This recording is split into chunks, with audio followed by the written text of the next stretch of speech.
Ay mga boss, ito yung transparent blue.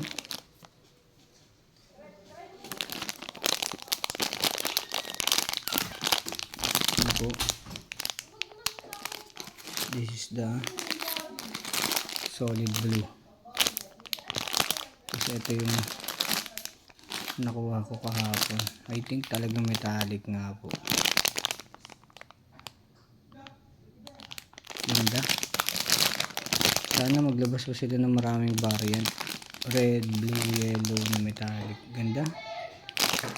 Sobra.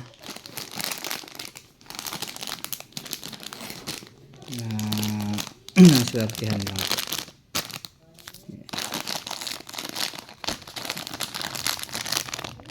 Transparent blue.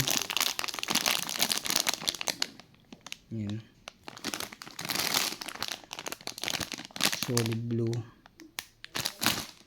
And